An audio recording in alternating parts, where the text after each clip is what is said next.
might start with a question for all of you, since you're all in the film industry. So, what is it about film as a cultural medium that interests you?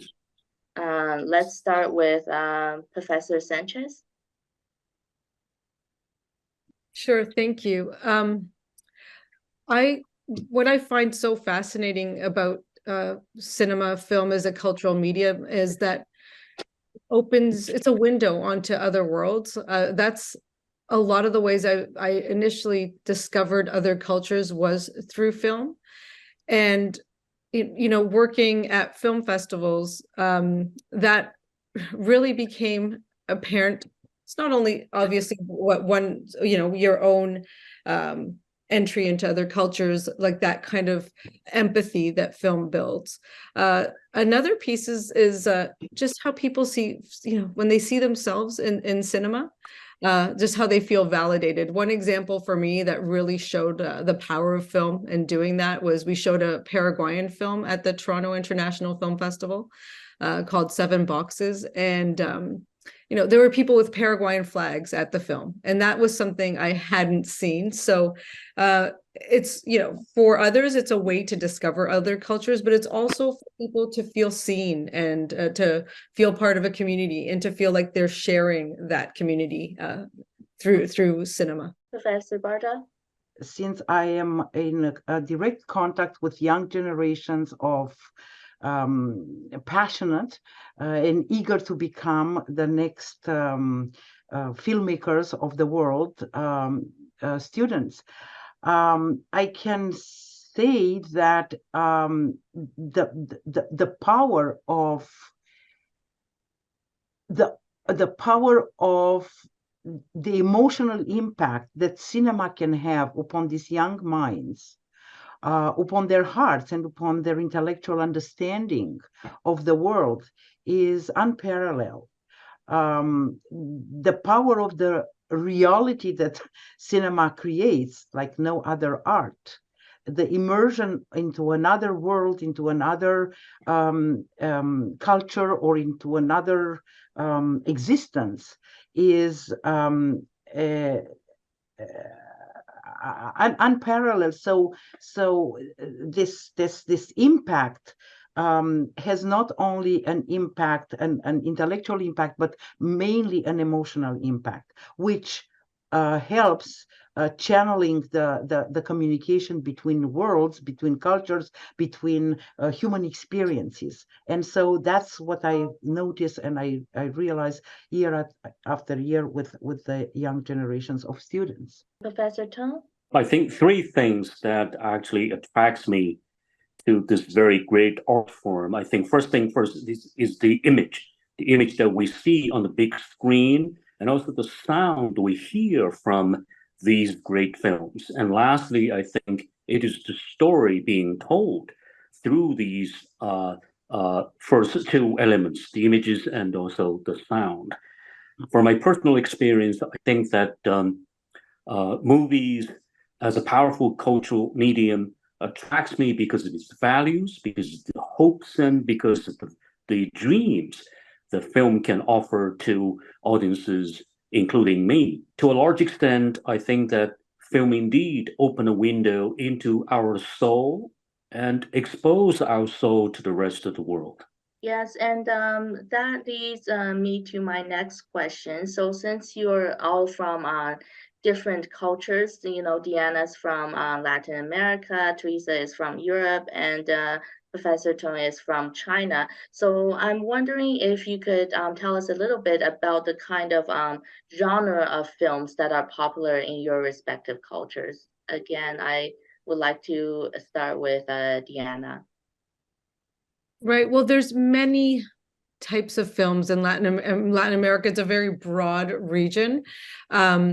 My expertise is in the films that travel to film festivals specifically, which is very different than, say, the films that will be popular in different countries. And that's like a whole other conversation, because films like comedies, for example, they don't travel so well as, say, some of the other films other genres. But the films that I have specifically worked with from Latin America that I have seen travel the world, they're almost a type of new film that emerged through contact with film festivals. So when I started working, that was at the beginning of the new Argentine film movement, right? Which was very different from the melodramas of like the 80s and early 90s. They moved into more of a neo-realist approach to cinema that became really lauded in festivals like Cannes and Venice, with filmmakers like Pablo Tropero,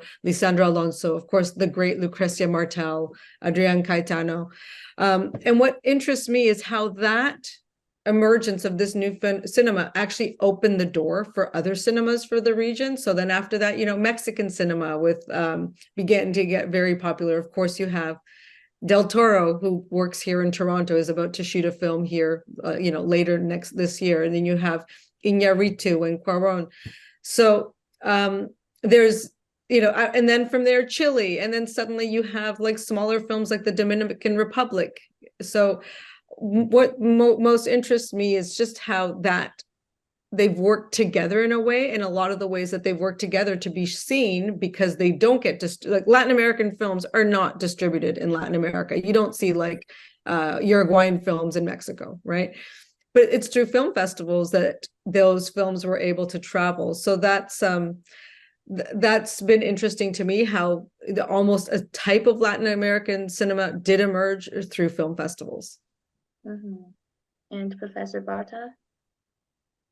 Listening to Diana, I feel a growing envy for her access to all these festivals and fantastic filmmakers. Now, speaking about the European cinema, this European cinema, again, is very broad and span a lot of historical times. And there was the Eastern European cinema, which was a very different type of cinematic language, developed a different type of cinematic language under constraint of political censorship.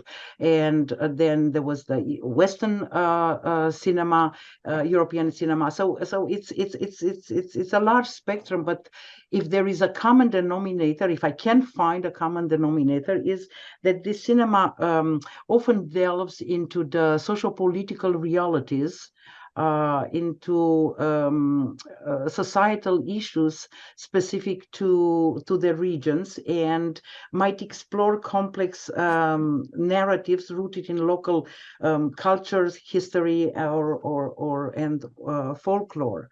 Once the fall of the communism, Romanian cinema has taken the screens of the world with a very interesting approach of this minimalist, subtle and ambiguous type of storytelling, and has proven that, in fact, under this heavy censorship that Romania lived for almost 50 years, a lot of interesting artistic sensitivities and aesthetic voices have grown and emerged when it was possibility. There was a possibility. So I was part of this generation that try to express a bit of a truth behind the bars. I worked in Romania in the 80s, and it was really very difficult to express anything else but the communist propaganda through cinema. Yet there was a generation, we called ourselves the generations of sacrifice, but we managed in our documentaries mainly, but there were some feature length films that were quite interesting, emerging from that time as well, to bring onto the screen a bit of truth of our life. So there was this appetite, and it's still there, of expressing the truth of people's lives and their human condition is experienced in reality. Mhm. And Professor Teng, so what interests Chinese audiences? Well, I think I agree with my fellow panelists. I think it varies in different time period. Romania used to be a huge source of cinematic inspiration for Chinese audience back in the 1980s. I can still recall one very exciting film from socialist Romania at the time called Exciting Life, depicting this heroic captain or a factory manager in working for this shipbuilding factory. And it was dubbed into Chinese, and it seemed the whole nation seems to be watching that very film. Um, I mean, basically, what I'm trying to say is that in different times, we people, we audiences around the world are interested in different films. Back in the 80s, we also have lots of realism films reflecting upon the very trauma of the 1960s, for example, the legacy of the Cultural Revolution, the political tragedies of the time. But in the 70s, the nation seems to be liberated and embracing reform and opening up. Chinese film are increasingly kind of a realism oriented and creating this very new wave called the fifth generation. And the fifth generation are really a brave and heroic generation using cinema to for a what we call the self-reflexive gaze upon what happened back in the past and try to come up with the lessons, the hard-learned lessons uh, that we can learn from these experiences. And so melodramatic epic genre at the time was very popular. And up until now, I think that melodrama are a thing of the past. Quite recently, we are also witnessing a new cinematic movement, embracing the kind of a revitalization of ancient Chinese culture and martial arts film as a very interesting genre that combines action, music, spectacular moving images, as well as the Chinese philosophy. And I think it varies, but it's all about realism. It's all about the very pressing issues, the socio-political issues facing the nation, and filmmakers are trying to help to expose these issues and try to address these issues. Maybe they may not provide the answers, but they actually help us to think and reflect upon the issues and perhaps find a way out for the audience. So I am wondering if you could talk about as foreign or like Hollywood films are introduced to Chinese audiences, what kind of impact has this had on the cross-cultural learning in China, and how has this trend impacted filmmakers in China as well? Very interesting question. I think that Hollywood invasion, Hollywood import in China into Chinese movie scene can be seen from quite a few perspectives. I think first thing first, Hollywood movie does impact filmmaking and the way the film, basically the way film is made. Take the fifth generation, for example, they never know how to tell a story before see Hollywood entry into the Chinese cinema scene. By watching, for example, I was talking to Director Chen and Director Zhang Yimou at one point that all they can recall is that they watch Hollywood films such as The Godfather, Raging Bull, Platoon, all these great films, in fact, teach them how to make film and how to reflect upon their personal experience and translate the Hollywood messages, the socio-political messages into their own film. And so Hollywood contributes a lot to filmmaking here in this country. And in terms of mutual cultural learning or intercultural learning, once again, I think Hollywood films and European films are a great source of this very enlightenment. China used to be a closed entity and country here in the world, But with film, we actually open our eyes and our eyes wide open. And film allow Chinese audience to see that there is a common humanity out there on the big screen, but also in everyday life. The everyday, the mundane, the social and the communal, all that kind of societal issues are exposed, are actually, in a sense, introduced to China and Chinese audiences as a whole. And in this sense, I think we are so very grateful to filmmakers around the world. Professor Barta, now I would like to come to you. So you are a documentary filmmaker, and how does documentaries facilitate the breaking down of assumptions of other cultures and stereotypes seen in, say, Hollywood films or fictional films? Documentaries offer an authentic and in-depth insight into the life and traditions and realities of the people they feature from various backgrounds. So what more of a direct and impactful access to other lives, other people, other cultures than the authentic recording of those corners of the world. Usually what is required from a documentary filmmaker is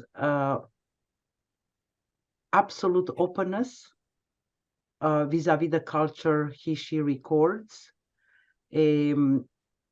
profound empathy vis-a-vis the people whose life are on display, and first and foremost, research before starting shooting and understanding how the cultural differences are working and how those cultural differences can be translated into universal language. So I think that through documentaries, the world became smaller and much more accessible. Now I look at young generations of students that I teach, and the access to life, it's unhindered by any constraints, and yet there is a great deal of effort that us as educator we put in order for them to peel off the glossy layers, because people usually try to hide their vulnerabilities, to hide their inner life.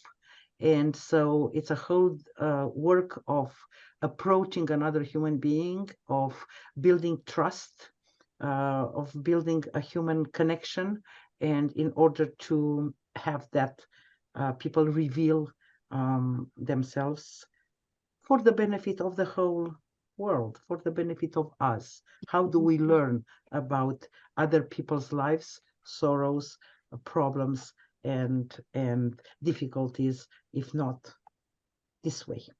So I would like to now come to Professor Sanchez. So you were the director of the Toronto Film Festival. So you get all these film submissions to the film festival. So what are the criteria when you're deciding on which film to screen at the Toronto Film Festival? What are some of the criteria that you look for in these films? As you know, TIFF has several sections ranging from galas, which are more commercial films or more Hollywood films, usually not this past year because of the SAG-AFTRA strikes, but that's a whole other story. But really, when you're looking to show, when I was looking in the past to show films from Latin America, I look for visual storytelling, right? There's films that use the directors that use the medium as a visual language, and when you see that artistry, that's really, really impactful. Another thing that you look for are really incredible stories that need to be told. Like there's some really great storytellers out there. and you want to, you want to showcase those stories. Also, you're looking for films from countries that, don't have a lot of cinema represented. Like I just remembered, the first films from the Dominican Republic that we showed. That was very exciting. You're looking for new cinemas as well. It's important to remember that in general, film festivals are very excited about discovering filmmakers, right? So I think that's another piece, that element, that exciting element of discovery. One of the most amazing things is when you discover like a new film movement. I remember when the Romanian, the new Romanian cinema was huge. All the fifth, sixth generations of filmmakers from China. These were really exciting times at film festivals, and people were, Iranian cinema. People were very excited about being able to see these, a series almost of incredible films emerging from different countries. But it's that really, for me, it's that visual storytelling piece that's so important, because it elevates the story. When a filmmaker is able to elevate their story through a visual language, it's more impactful than, say, something that's more narrative driven. And So also, I will add the fact that, well, that in a fabula, the thing that we call talent, and we don't know how to really define it, when a film that is made in Iran has such an impact on the audience from, I don't know, Romania or Colombia, because there is that common thing of human nature that is elevated at the universality. And it's absolutely fascinating. Although being rooted in specificity, that was something that impressed me a lot with that first film that marked the new wave of Romanian cinema, The Death of Mr. Lazarescu, which was extremely culturally rooted in Romanian mentality. Yet the whole philosophy of the film was a philosophy that touched upon every single human being around the world, because we all, are born, live, and die. And so the existential philosophy of the film has penetrated and was accessible, and that's fantastic. That is kudos to the talent of the authors and their sensitivity and their ability to translate, as you say, in visual language, these issues. Absolutely. And then I'm just thinking also of an example from China. I mean, Platform, the Jia Zhangke film. There's actually a section at TIFF called Platform in honor of this groundbreaking film. So that's something that I find it's very, very exciting when you discover that new talent and this incredible ability to work with a visual language that resonates internationally. Also, I remember. I agree. I remember, just a second, to also give a Chinese reference, that we felt an enormous alleviation from the hardship of creating under oppression when watching Raise the Red Lantern, one of the greatest films of Zhang Yimou's filmography. It was such a relief to feel understood from the other side of the world by another artist. So, I'm glad you raised you name Raise the Red Lantern. I mean, that's absolutely one great example in using film to transcend borders, language barriers, and mentality and politics. Wow, I feel like we could go on and on for hours about films and culture and cross-cultural learning, but unfortunately our time is limited. So thank you all so much for sharing your ideas, sharing your culture, sharing your films and your thoughts about films.